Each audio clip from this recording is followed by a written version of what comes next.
This project started for me 15 years ago when I realised that my great uncle Frank Keighery had been killed on Gallipoli. And what was very interesting was that the War Memorial in Canberra actually housed his diary that was taken from his dead body.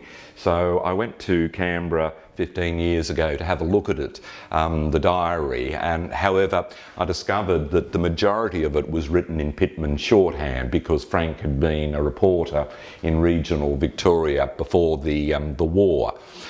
Now, the Pitman shorthand posed problems in translating it, but it is also an incredibly beautiful script which attracted me, but it also remains so elusive, and the elusiveness is a bit like the history of Gallipoli and indeed trying to get to know Frank.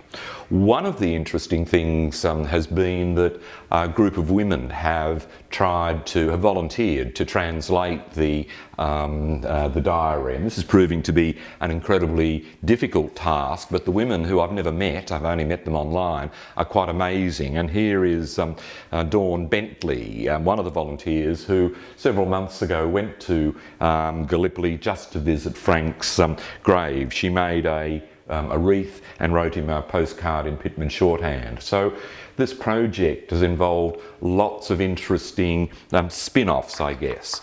Another interesting spin-off in the diary was that Frank wrote some poetry, and it's quite touching. Here's one that he wrote when he was on exercising in Egypt prior to going to Gallipoli, and it says, "Sand, sand, the bloody stuff is getting on my brain, and I often wonder when I'll see the old place once again.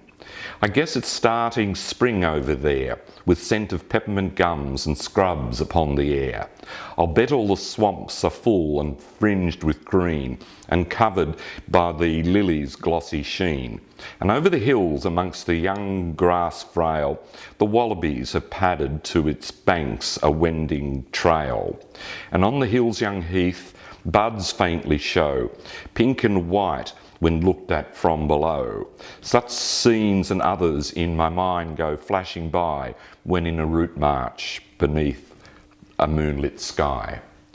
And so this got me interested also, that he was writing poetry, and I got to thinking about that tradition of what's called trench art, where the detritus of modern industrial war has been decorated into very homely and comforting scenes, and then sold to soldiers, tourists and the like. But the idea of the artillery shell led me to make pieces like this, which are, I guess, a contemporary take on the trench art and the artillery shells, but also giving what I think is a description of how I feel about the tragedy.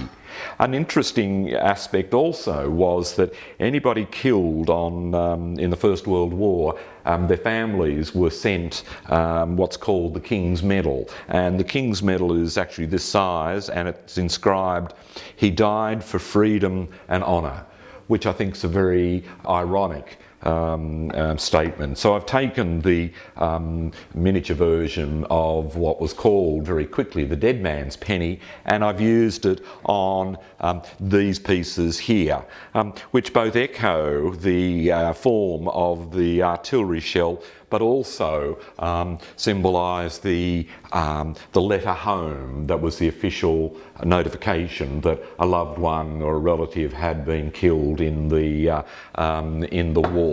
And I wanted to again play around with those elements of the paper, like with the diary, like with the letter home. Another thing that acted as a very strong catalyst for the way I've been working down here as artist in residence at the Watson Art Centre was a project that was done in London this summer. It was a field of ceramic poppies, all the same, but hundreds of thousands of them in a moat around the Tower of London. And what really got to me at first was that it was an incredibly beautiful photograph, but then I did a double take, and realising that these were simply anonymous symbols of the people who died in the First World War got me to thinking that this was a really quite a terrible depiction of the tragedy of the First World War. So what I wanted to do was to make, by squeezing clay in my hand, I wanted to make 8,709 of these individual ceramic pieces, which represents the number of Australian soldiers killed on Gallipoli in the First World War. Absolutely sent a shiver down my spine was to realise that in the back part of his small diary he'd been writing letters home and tearing them out. And when I flipped through the diary, the very last page I got to was this here, and it says, "Dear Mum and Dad, here." And that's all. And I feel that was the time when Frank was shot by the sniper, and they were his last words. But what was interesting was that the Dandenong newspaper where he came from in Lang Lang said he died while sketching enemy trench lines, which for a lot of reasons can't actually have been true. It's not in the battalion records or anything. And so he was most likely writing a letter home to his mum and dad, but that didn't seem quite heroic enough. So it's just a small distortion of the truth. But I think right through the whole Gallipoli campaign, and even after that and looking back, there are a lot of myths that actually have emanated about Gallipoli, and I think I'm much more interested in just the plain, honest truth about what happened on Gallipoli.